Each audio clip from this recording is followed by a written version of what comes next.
More medications, less health. Something's broken. Traditional medicine manages symptoms, but true healing addresses root cause. I'm Josh Rimany, pharmacist turned healer.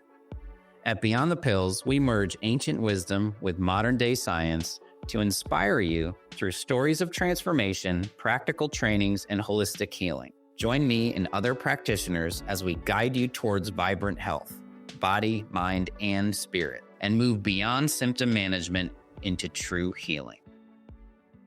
Welcome back to Beyond the Pills, where we journey through the intersection of ancient wisdom and modern science to uncover the essence of true healing, body, mind, and spirit. I'm Josh Rimany, your host, pharmacist turned healer, and modern day medicine man. And today's episode is a special one for me, episode 100, a milestone that has celebrated not only this movement, but the healing community we've all been building together.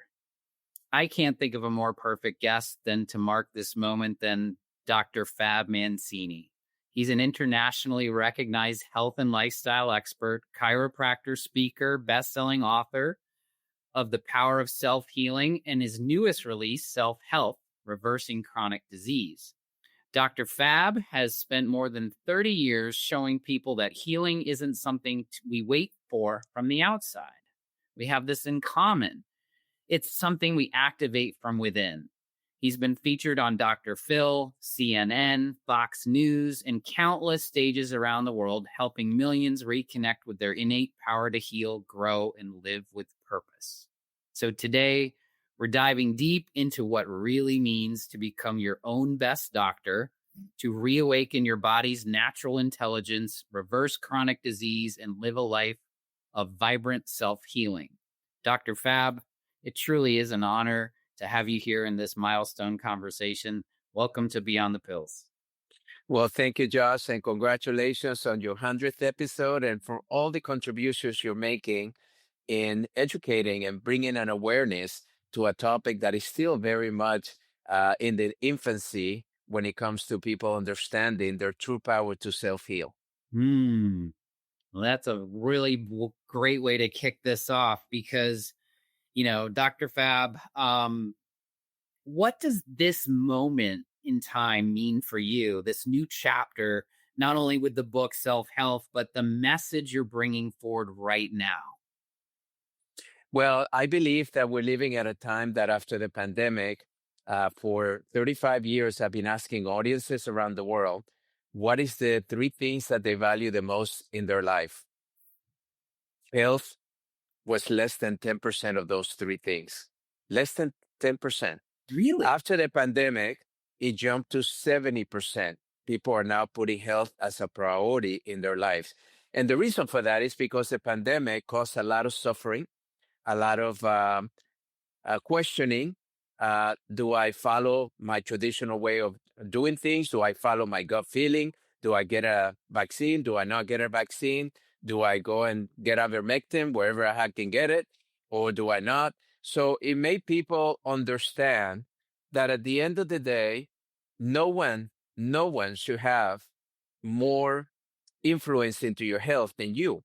It's our bodies. This should be the thing that we treasure the most in our lives, because you can have people coming to your house and clean your house, and maybe they break a vase or two, but hey, you can replace it. You can actually have somebody valet your car or even wash your car, and they scratch it or whatever, but you can fix it. You can replace it. This is the only body we get in our journey in life. This is the only body we get. So we got to start making great decisions. And I've never seen, in the last 38 years that I've been a provider, I've never seen a time where people are more eager to learn about how to make a better decision than today. I definitely agree. I think that there's this beautiful moment in time we have in our humanity where this big event of COVID, like you said, it allowed people to empower themselves to make their own. I've been saying, I love empowering people to make their own informed, confident decisions. It's our jobs to give them information. It's their job to make the choice, right?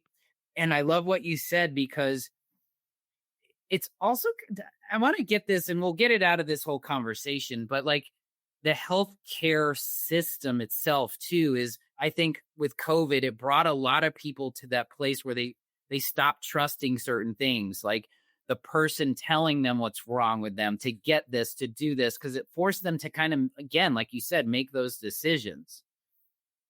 And I think we're at the golden age of health because you and I share that same core belief of the health that healing starts and ends within. We all have the capacity to heal each other. I come from the pharmacist world, so I'm teaching pharmacists all over the world with wellness is we all know what the placebo effect is, but pharma washes it out, right? And we're like, well, we want to nurture how the body heals itself because that's really what the placebo is. It's not that people don't get better off nothing, they get better off something. It's just not the drug. And that's what we're talking about here. So you've inspired millions through not only being your practitioner, but leadership and speaking all over the world. When you look back, what was your own defining moment that awakened your purpose as a healer? I would have to say that when I was 16 years old, I had my dream that I saw myself as a doctor. So that started then. And then 2 weeks later, and then I entered pre-med school, and six, 6 weeks or 6 months before I started medical school, I was involved in a car accident, went to a doctor of chiropractic, referred by the orthopedic surgeon at emergency. He actually said to me, I can give you painkillers and muscle relaxers, but you have severe whiplash. Why don't you go see my doctor of chiropractic? Never heard the words before, didn't know what a chiropractor was, assumed that it was a specialty in medicine. In that office, Josh, he said three things to me that changed my life. That was my defining moment. The first thing he said is, in our office, we're going to remind you every day that your body is a self-healing organism. I never had a professor. I never had a medical doctor. I never had a nurse. I never had anybody in the health field ever said to me that my body was self-healing. Never. Number two, your body is made up of systems and organs. And in our office, we're going to work primarily with the nervous system because it controls and regulates your whole body. And that's what we do through gentle adjusting. And then lastly, this is the one that did it for me. In our office, we're not going to spend the majority of our time managing your symptoms. We're actually going to be spending the majority of our time dealing with the root cause of your health problems.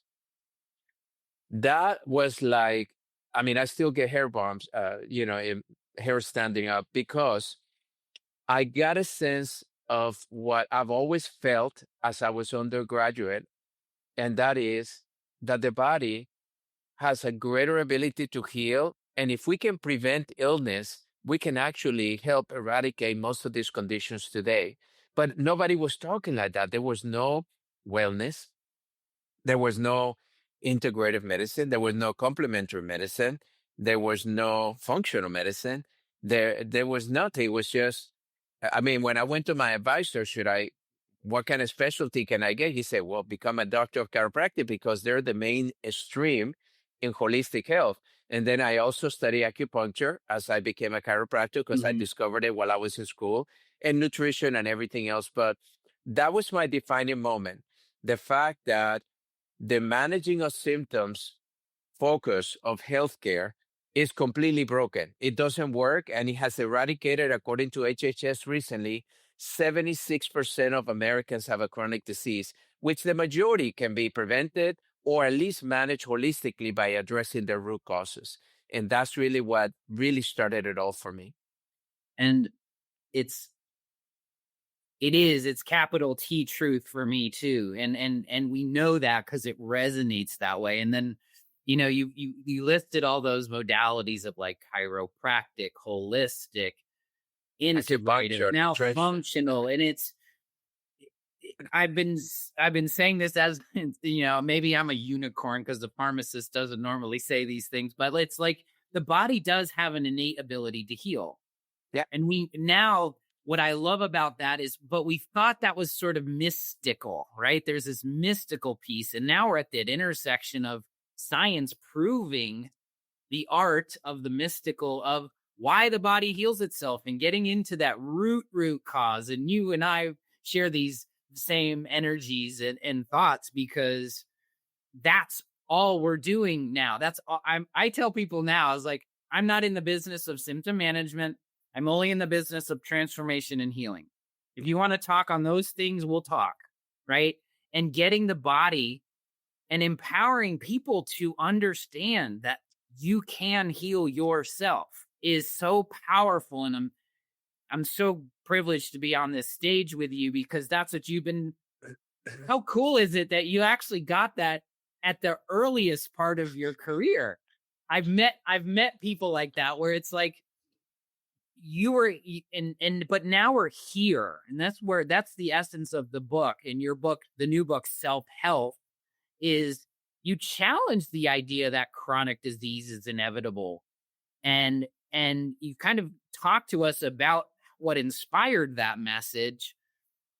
So how do you define self-healing for someone who's been told by the system that there's I don't like the word diagnosis anymore either, because it puts people in a position of the opposite of healing. Something's wrong with them instead of, I think it's what the ancients and what the Eastern medicine has had for years is instead of looking at the problem, you look at fixing the imbalance. And I know that's a lot about how your story and what comes. So what do you tell people about that? Like moving them from that sick care model into this well care healing model. Well, when I wrote my book about 12 years ago, my fourth book was called The Power of Self Healing with Hay House. And that book became number one in 12 countries, translated in 8 languages, Yeah, you wrote it a impacted the long time world a ago. great deal. And in that book, Josh, what my message was that your body can heal itself, right? So I interviewed 50 people that actually healed whenever they were told by traditional medicine that they would not heal. And I asked them, what was it that did it? And we came up with three dimensions of healing, which is physical, emotional, and spiritual. Mhm. And then I gave people a 21-day process where they can self heal themselves. And that book is still today selling like crazy. 12 years later, I still do about 20 lectures a year on that book. So then fast forward when we saw the changes in Washington and when I noticed that the HHS office and Bobby Kennedy was driving, the one main function was we're going to address our priority is chronic disease because it's 90% of the healthcare costs. I felt like I needed to bring another message to the picture. Not only that your body has the ability to heal, but the message on self health is very different. Is that yes, your body has the ability to heal, but what allows that healing to take place is the choices that I'm making today when it comes to my health in comparison to the ones that I made yesterday. So this is how I framed it in the book. Imagine you were just born. And I'm going to give you, as you leave the hospital, I'm going to give you a backpack. Think of it as an invisible backpack. And in that backpack, everything that your parents do from the moment you're born, as you're younger, to everything that you do as you turn into a young person, teenager, early adult, to everything that you do in your 40s, 50s, 60s, and 70s, if you make a bad choice, such as not sleeping enough, over drinking, experimenting with drugs, um, not exercising on a regular basis, eating processed foods, the typical American diet, right, is 60% processed food instead of whole foods. All of those things is like putting a rock in your backpack. That's what chronic disease is. So as you get older, all of a sudden you can get a cane to help support you. But that backpack is going to get heavy and it's going to prevent you from living the quality of life that you were born to be. That's what really can prevent, or that's what health span, in my opinion, is all about. Now, the opposite happens when you start making good choices.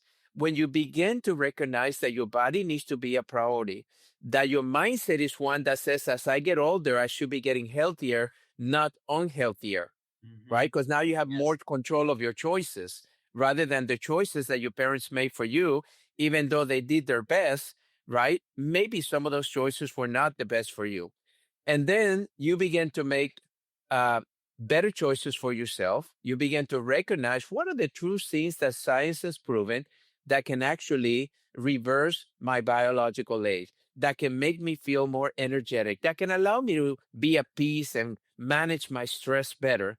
And that's the way I framed it in the book. So that's really what I'm trying to do with this book, is to teach people that the only thing that reverses chronic disease is the choices that they are making themselves.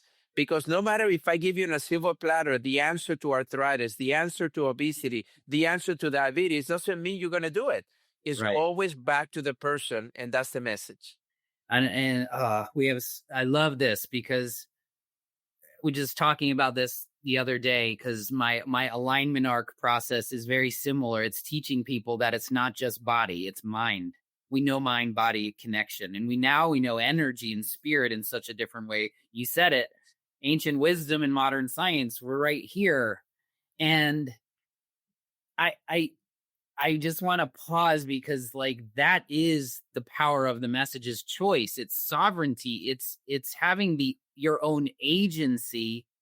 We all have our choice. I was talking about this just yesterday with somebody was no matter what, like you can, but if you point the finger this way, right? You can't, a lot of us have pointed the finger this way saying, this made me do this. This is the thing. And this is thing. I love that. I love your analogy with the backpack because it's so easy to like take the rock out because you have that choice today. And I think it's very powerful too, making a better choice than you did yesterday. So instead of saying make good choices, just say, all right, today's a new day. Make one different choice. I always say One. flip the script, right? Just Yeah. flip the script instead of like, and it can be as simple as taking a bottle of Coca-Cola and giving yourself a bottle of seltzer water. Just one thing. Or just simple water. Doesn't matter. You're right. And so I love how that's the essence of this book because now getting in front of choice now is important is because we all say choice, but then what do you think is that actual space where somebody takes that choice?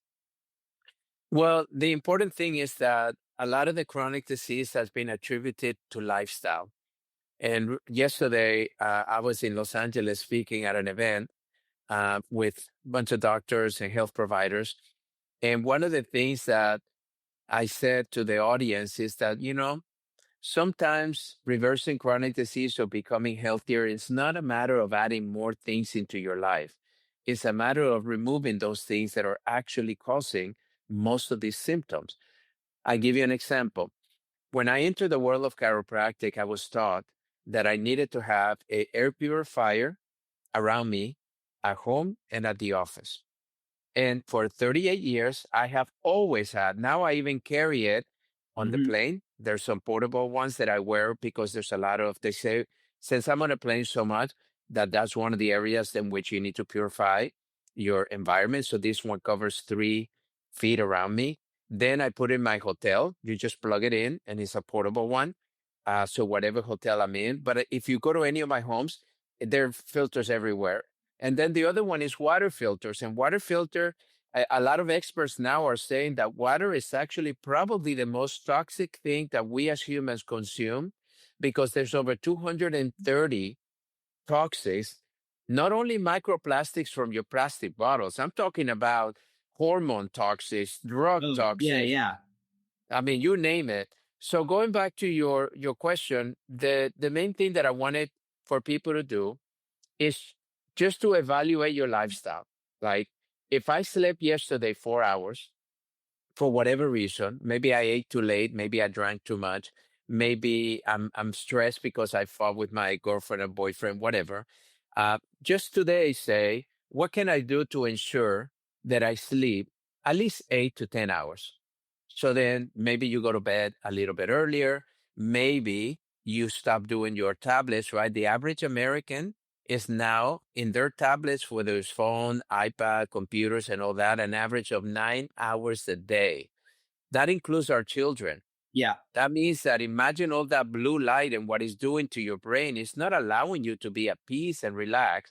So do an activity today that would ensure that you correct or improve upon what you did yesterday. So yesterday for lunch, unfortunately, I was rushing and all I could do is stop at a fast food place. Well, what about is today? If you feel you may be rushing, why don't you prepare some organic, meat and maybe some vegetables that you can easily heat up or eat on the road, or maybe I travel with a portable shaker that I make my own shake because I know most hotels don't lend me a shake. And if I'm a little bit hungry and I don't want to eat junk, then I make me a protein shake or with my greens and my healthy stuff, and it feeds my body, but I feel good about it. So the whole idea is the way that you transition, there's no transformation without activity. That's one thing I learned. I can read this book all day long, but unless I act on it, Mhm. it would never transform my body. So all I'm saying to the reader is, and I'm giving them a lot of options of what to do. Every chapter is full of these are the best things that science says you can do to accomplish this. And all I'm asking them to do is to make one better choice a day. And then what happens is, as you make better choices every day, it inspires you and motivates you to make more better choices in the future, therefore achieving the goal of not only reversing chronic disease, but living at your health optimum level. Hmm. So true and so aligned. Because this 70% of chronic conditions are a lifestyle issue, Yep. period. And lifestyle is just health coaching. It's really that simple. It's diet, it's exercise, it's stress, it's sleep, and it's relationships. Those are the pillars because my wife is a health coach. And yet it glazes right over. So I love that you bring science into the book because I always tell people it's backed by science. And I love that you brought in the sleep because it is really fun. I get into these high level conversations with biohackers and longevity people. And I say, like, the number one longevity tool is sleep. Like, if you get your sleep, you're already putting 3.5 years on vibrant health on your life. And it's simple. But this 9-hour device that throws blue light, not only what content's in there, but the blue light. Like, I just tell people it's high noon for your brain. If you're on that screen and your circadian rhythm is automatically off and then you're not sleeping well, it's like one thing, right? And I love treating high impact entrepreneurs because their ripple helps other people and helps that ripple. But I also tell them now, it's like, when you tell people to improve your business by 1% a day, by 100 days, you've improved 100%. And we're now saying this in the light that you said, right? Is this improve one thing? That's it. And it is the micro moments that count. And so thank you so much for bringing this to light because these are the things that people, it's simple, but doesn't necessarily mean easy, right? Because people Well, would be doing it. and I'll make a comment. You mentioned your wife and you mentioned the word relationships. A new study just came out that showed that when it comes to longevity, number one factor to improve your longevity is the quality of your relationships. This is the longest study I believe that's been done up to this time. And when I wrote my book, The Power of Self-Healing, and I put the emotional component, there were three healing emotions. The first one was forgiveness. The second one was gratitude. And the third one was self-love. This is the one that is really lacking in today's world because most of us, unfortunately, are not loving ourselves enough.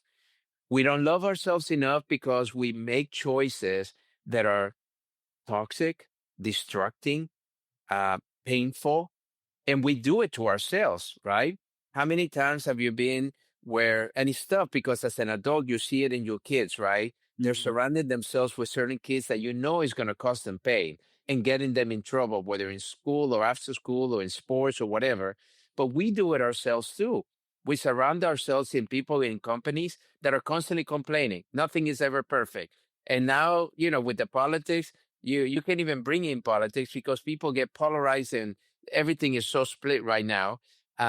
So the important thing is to do this, is to understand that if you just work right now on the relationship with yourself and begin to love yourself a little bit more, and then spend a little bit quality time in the relationships that you have, whether it's your family, your co-workers, whether it's your friends, whoever, then understand that then that's part of that health component that I'm trying to say. So no matter where whether it's sleep, whether it's exercise, whether it's nutrition, all I'm saying is make a better decision today that will hopefully transform you into a healthier person tomorrow.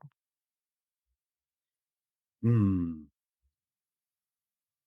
Such wisdom in simplicity, right? Yeah, And you have to I keep it kid with simple. people too, because I say we're the only mammals on the planet that knowingly do bad things to ourselves. Yeah, You don't see the squirrel going to McDonald's and eating a fry, but in his environment, if he's going to survive and that's all he eats, of course he eats that. But they don't make bad decisions. They know what's inherently good for them, and it's part of our human experience. But at the same time, I believe we're making that full circle back yeah. into this space. So let's go in there. Let's bridge science and spirit here because we both are bridging this body, mind, spirit. So you and I both believe that true healing goes beyond just the physical. So how do you bridge the science of health and wellness with the spirit of healing in your work?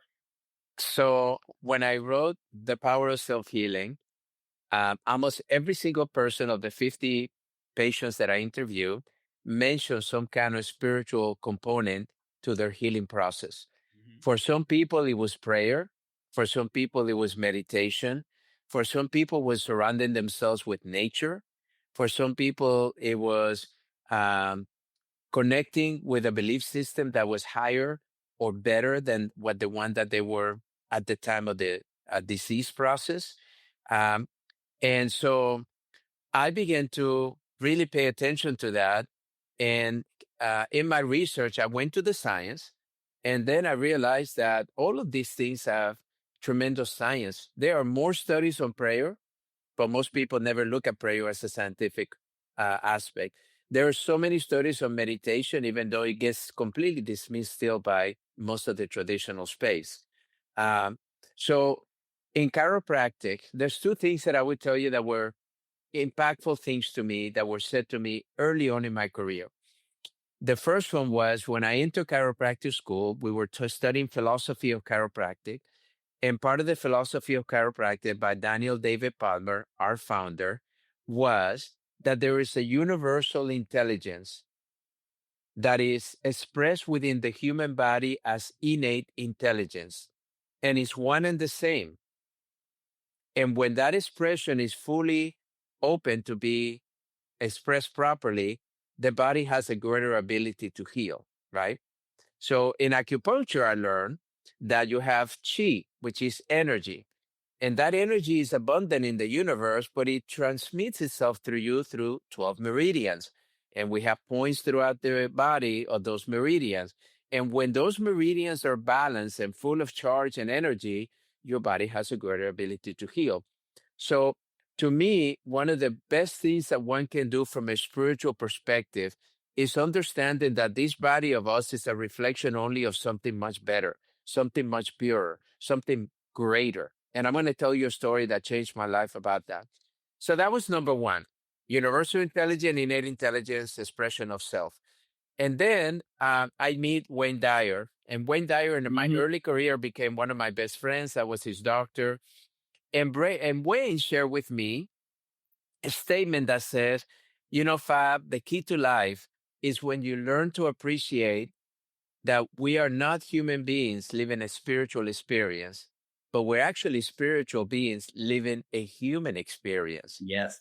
So what I did as a provider, I would look at my patient, regardless of the diagnosis, regardless of the symptomatology of the patient. I would look at them as a spiritual being that is completely perfect. I would see them well, no matter what the condition was. And I would then begin to work on the things that I've been taught to try to allow that expression to come through. So that's what I could do as a provider. And then in the 80s, I meet another influential friend to me, which is a guy named Dr. Bernie Siegel. And Bernie became very famous because he was one of the top oncologists in the world in the 80s and early 90s. He was getting results on cancer when nobody else was. And people wanted to know what. Oprah made him very famous. He wrote many books. So one day he comes to visit one of my mentors, and I volunteer to drive him, right? Because that's what you do when you're a student of life. You put yourself in positions to learn, to Mhm. absorb, to grow from other people. So while I'm driving him, I asked him, I said, Dr. Seeger, you getting results. I'm just a student, but you're getting results when nobody else in the most difficult thing that we've seen in healthcare, cancer. And he said, Fab, there's three things that I look for in a patient that will dictate how good of a chance they will have to go into remission and hopefully resolving their cancer. The first one was, how much do they believe in the treatment that they're doing?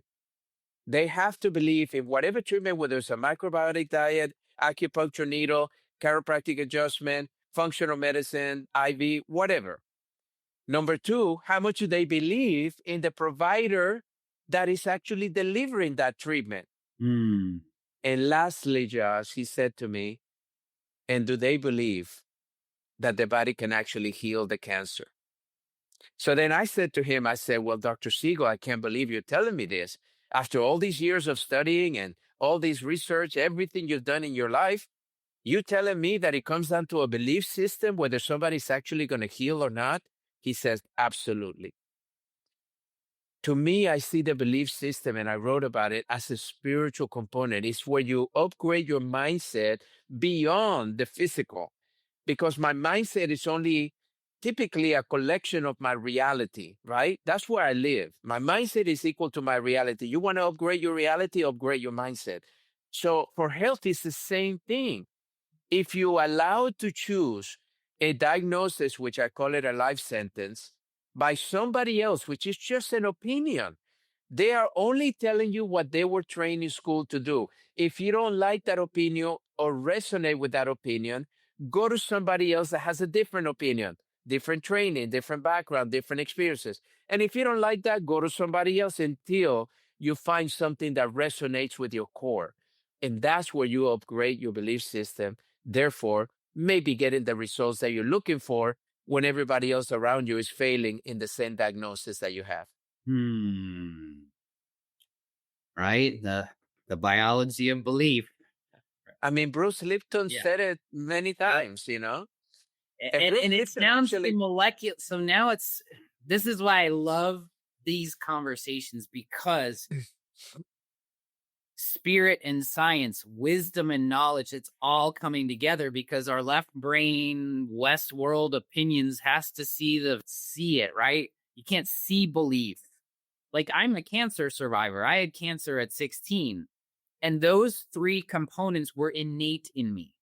yeah, And I've spent my whole lifetime searching for what is that, right? It's that belief system. I love where you said believe in the treatment, in the practitioner, and in the belief that you can heal. that your body has the ability to heal it. Yeah. And It's that's huge. exactly what I did when I was in treatment. I didn't know it at the time, that there was a formula, that there was these things. And it's like I've gone all the way up there and back with science and spirituality. And there's definitely tools to get us there in more ways, right? To believe in a higher self, to believe in something bigger than you. That I love that component that you reminded me of, is like we're we're divine beings living a human experience with these five senses that we have. Where I gotta ask this though, because you're on that edge too, and you've been speaking it for decades. But where do you think the what's still missing in modern science to we have the proof, we have the data, we have this, but we're still not talking as first line therapy, belief, lifestyle, modern day medicine, if we're going to call it that, right? The sick care model is symptom resolution, take a prescription, pill for the ill, I'm diagnosing you. I like that, the life sentence. I don't use the word diagnosis anymore. I wash that out the first meeting I have with my clients, right? Yeah. We don't label ourselves. It's a death thing, especially if the doctor says you have 6 months to live. Yeah. Of course you do now, because here's the reverse of that belief, right? Now you believe and the clock is ticking. How many Because they're the expert. and the belief is also fun because the reverse of the placebo effect, when somebody cures themselves of cancer with a placebo, and then you reveal to them that they cured themselves of nothing, but then they believe that nothing wasn't really anything, and they actually get cancer again. Yeah. It's amazing how the power of this, it's not the mind, it's bigger than that, you said. Where do you see the missing? What are we missing in Cairo school and pharmacy school in medical school? Well, What are we missing here? Like, it's still like I'm still screaming at my peers about this, but they still not get it. I've been blessed to have traveled all over the world through my speaking and my training. In Mexico, I brought them all the holistic sciences in new universities that they built so they can reduce their costs and improve um, the satisfaction of their patients because 94% of the healthcare bill, the government pays for it. Um, and I can tell you, I boil it down to this. The United States is probably the worst example of it all because I see that countries like China, Asia, Japan, Korea, they're more advanced in many ways towards prevention. India, of course, with Ayurvedic medicine, very much preventative. Europe, I lived in Europe multiple times. And Europe, they use homeopathy like we use here regular things. They try homeopathy before they try a drug. So it boils down to this, that the majority of the healthcare system is still primarily financed and influenced by pharmaceutical companies. It's that simple. This is not a secret anymore. We know that pharmaceutical companies funded healthcare. Now they're funding all the agencies of healthcare, including the American Medical Association, and you go on and on. So in Washington, when I read the book by Kali Means and Casey Means, um, I realized that the lobbying part of healthcare is really being completely overlooked of how powerful it is, Mhm. where now these legislators, in order to stay in office, they need money. So if I get money, now I have to um, support your cause because you're supporting my cause. And it's been a game that's been played years after years. Look at it now. The government shut down because of healthcare issues. Now, instead of coming together and say, hey, guys, let's get into this room and let's go back and forth. Let's bring experts on both sides. Let's discuss it. No, we're going to shut down. Or let's you go back to the things we were doing before in this country, we're going to shut down the government. When there's a lack of conversation or communication, Mhm. then you lost the battle, right? So that's not the answer. So I think that the way that we win this is not going to be necessarily by the third parties. That will unfold in time. What I'm trying to do for the last 38 years is empower the individual to at least recognize what is already inherited there already. I'm not giving them anything new. I just want them to have an awareness that when you have a fever, that's a good thing. The last thing you want to do is stop that fever, right? Because your fever is creating antibodies that is actually helping fight whatever infection, bacterial, viral, that your body is going through. If you all of a sudden try to do something to stop that process, now you never really resolve it. And guess what? You fake your body to think it doesn't have to produce it anymore because you're going to give them antibodies anyway. So, I mean, these are the little things that are so common sense to us that have been in it for a while, but to the average person, It's like, oh, I have diarrhea, I'm getting that Pepto-Bismol. Instead of releasing that toxicity Yes. that's caused whatever you ate, whatever you did, your body needs to get rid of. So I think that the way we win this, what is needed is for people to do what you're doing through your show, what you do through your lectures, is to keep educating people and encouraging them to take the time to learn more about where health comes from. How do they maintain their health? What are the things that are now being proven through science that could be contributing to your symptoms, through your sickness, through your diagnosis? I call them opinions. I don't call them a diagnosis. It's like if you change the word diagnosis to an opinion, you can say, well, honey, can you believe the doctor's opinion was this? Instead of, oh, I've been diagnosed with that, which now all of a sudden I'm going to Late. believe Yeah. it's a label. I don't want to be labeled, right? And I don't even believe in the concept of diagnosis, because the problem is once you have a diagnosis, now there's a treatment protocol that is supposed to fit everybody out there. And that's what they do. You have this diagnosis. Okay, I'm going to prescribe you this, this, and that. Everything is cookie science. And to me, that should never be. It's got to be personalized science. It's got to be personalized healthcare. And Yeah. that's what we're moving towards. Some people, I estimate about 20% of the American public are in this movement. 80% are just beginning to awaken during the pandemic and are now asking questions and beginning to learn more about these things. That's who I want to talk to. I want to talk to that 80% because that's where disease actually lives.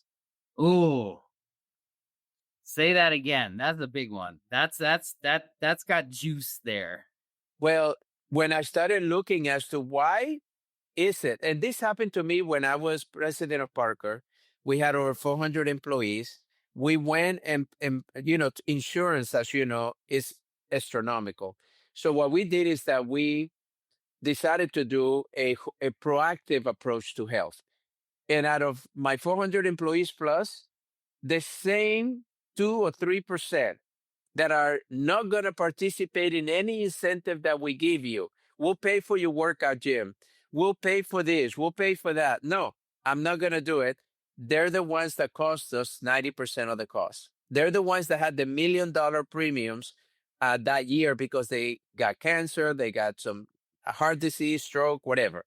So, and then I found out that over 70% of the personal bankruptcies in the United States in the last few years have been all related to health. That means that health can actually be or is the number one cause for personal bankruptcies in the country. So that's when I started saying to people, what is it going to take for you to actually make this a priority in your life? What is it going to take for you to start deciding whether I'm going to be healthy tomorrow than I was today, or I'm going to be unhealthier tomorrow than I'm going to be today? You have to make that choice. It's only you that can make that choice. And that's really where I believe that people need to. But I found out through my research that 80% of the chronic disease lives in that 80% of the public that do not subscribe to this paradigm of health and well-being, that does not subscribe in prevention rather than managing symptoms, that does not subscribe in, let me ask myself the question, where is this pain coming from? What could have caused that? What was I doing at that time? Did I eat something? Was I in an environment that maybe I was surrounded by something that could have caused this? Did I taste something new? Did I try, like when my mom calls me and she said, honey, the doctor recommended this pill in her 80s. And then, but now it caused these other symptoms. And I said, Mom, that's your body telling you that you are not on a level that can manage some of this toxicity in some of these drugs. We need to keep you on the natural perspective if possible, because at your age, your body can only handle so much. It's already so toxified over 80 years of experience. So the other thing that I found is that once you pass 60, 3 to 4 chronic diseases per person. Out of that percentage of 76% American public has chronic disease, if you're 60 and above, 3 or 4 diseases per person. That means you're going to have to take an average of 7 to 9 pills a day just to make it through that day. And that's not way to live life. No. Which is perfectly aligned with my mission of deprescribing 10 million unnecessary medications. Because what we're talking about today, we're not telling people to go stop medications, we're telling them to make them unnecessary. Right. Lifestyle shifting, belief in your Right. own energy, in your own healing, in your own sovereignty to make choices is the doctor of the future. Boom, right Yeah. inside you, you know? And I love that you've been on this train for so long and you brought in a universal theory of the Pareto principle and 80/20, which Yeah. is which is never failed, right? No. It's the laws of the universe, the 80/20 rule. 80%, you know, and then that 20%, then it's flywheel though. When we get into 27% and moving into that space, that's whole side. You said it in a little bit, like we all know pharma's feeding all of this, but now everybody knows that pharma's just managing down the symptoms. So now when we start awareness, which you say, and which I say, awareness is first. Once you're aware, you can't be unaware, but you can choose to be unaware, right? There's the choice again. It's so interesting you mentioned that. So to me, because I've trained so many thousands of doctors and I meet a lot of functional medicine doctors and I meet other doctors out there over the years, I can tell you that almost every doctor that I met has a good intention towards your body, towards your health. The problem is how they were trained. Right. So a Sickness. doctor is the only person that a medical doctor that you should go to, an osteopath, that whoever prescribed the medication is not going to prescribe it any longer if you don't have those symptoms. But now, if you go ahead and take your responsibility as an individual, address the root causes that have been already identified. And in my book, I give it to you all the science one by one. This is causing your diabetes. This is causing your cognitive decline. This is causing, your weight gain. All of this. Now, all of a sudden, you can take charge. You go back to the doctor. They redo the blood markers. They redo the urine and now they're going to say, whatever you're doing is working, and they're going to take you off some of that medication long term that was prescribed long term. So that's the best approach. So to you, to reduce that many medications, the only way is not going to be for all of those doctors to become necessarily aware because the training that they receive is already geared towards the pharmaceutical, and that's fine. And pharmaceutical has its place and it's Yeah. been Sure. amazing in so many areas. Problem is, it has not worked in chronic disease, which is 90% of the healthcare costs. That's what we need to address. And I believe the individuals, if they don't want to end up bankrupt, if they don't want to end up taking 7 to 9 pills after 60, if they don't want to end up so symptomatic that they can enjoy the quality of life as they get older, then they have to take responsibility today. And that's really what I'm trying to do with this book is encourage them, empower them to realize that the answer has always been within them and Mm. not a third party out there. Bringing that mystical right into the science, right? The answer's always been there, it's always within you, and I love Yeah. it. So where can how can listeners connect with you, join your events, get a copy of your book, Self Health? Well, if you go to my website, drfabmancini.com, in that website, you will find that you have the opportunity to get over $1,000 worth of free resources to help you keep healthy. What I believe is in giving. So when you go there, you have access to that. If you buy the book, you also have access to more resources, and you can go from my website directly to Amazon, to Audible, Kindle, wherever you want to buy your book from. And then you mentioned my events. I have had events that are primarily for high achievers that want to be healthy, CEOs, doctors, um, and we're celebrating our 10th anniversary. So October 23rd, 24th, and 25th, we're having our next event in Fort Lauderdale, Florida, where we would love to invite you. And if you go there, there's a huge discount on the page as an anniversary date. We never open this event to the public, but because I know your audience is very much health seekers, if it resonates with you, as long as we have those, I only expanded the room to fit 100 people extra. I know that there's probably another 30 seats left or something. Feel free to get it because this is my gift to you, because you're here, because you're listening, because you're supporting this important message. And that is that we all need to celebrate our health and we all need to share that with others as much as possible. I love that. And thank you. And there's, we, I think a lot of the mix of the listeners here are also providers and practitioners learning and getting aware. So beautiful. And I do believe we're celebrating something else on those days, aren't we? Well, I'm going to actually turn that number 60 60 is years old. coming directly towards you. And you know, Josh, it's amazing. A couple of years ago, I started with a new chiropractor that took my x-rays from brand new, full set of x-rays. I compared it to when I started chiropractic school in 1987. Can you imagine that? Over 30 years. And you would look like they were opposite. My whole spine has regenerated with no signs of osteoarthritis. My discs are completely full. My curvatures are perfect. And even if I do my bioscan with my arteries and all that is so clean, I believe that the way you reverse your biological age, the way that you live in this space of longevity, for me, I get adjusted once or twice a week for the last 38 years.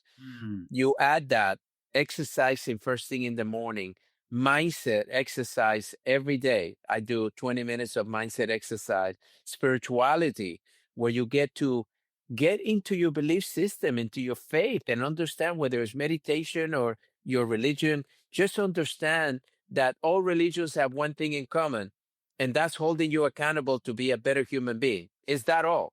That's simple. So tap into that and figure out a way of what is it that you can improve in your life to be a better human being. All I can tell you is that if you invest that time, energy, and money in your health, it will be the greatest investment that you will make because your health impacts every area of your life more than anything else. So beautifully true. Dr. Fab, thank you so much for being a part of this 100th episode, this milestone, and for reminding us that healing is not a miracle. It's our nature. Here's to the next 100 conversations that move humanity beyond the pills. Aho. Thank you so much. This has been such a great episode. Thank you for your gifts in this world. And thank you for making it so simple and easy to understand and believe. Until next time, everyone, stay well. Thanks for joining me today on Beyond the Pills. If our mission to deprescribe 10 million unnecessary medications resonates with you, share this episode, subscribe, and leave a review. Whether you're a practitioner or someone ready to reclaim your health, visit rx2wellness.com for free resources to begin your journey. Together, let's go beyond the pills and co-create a world of vibrant health and true healing. Until next time, live better and stay well.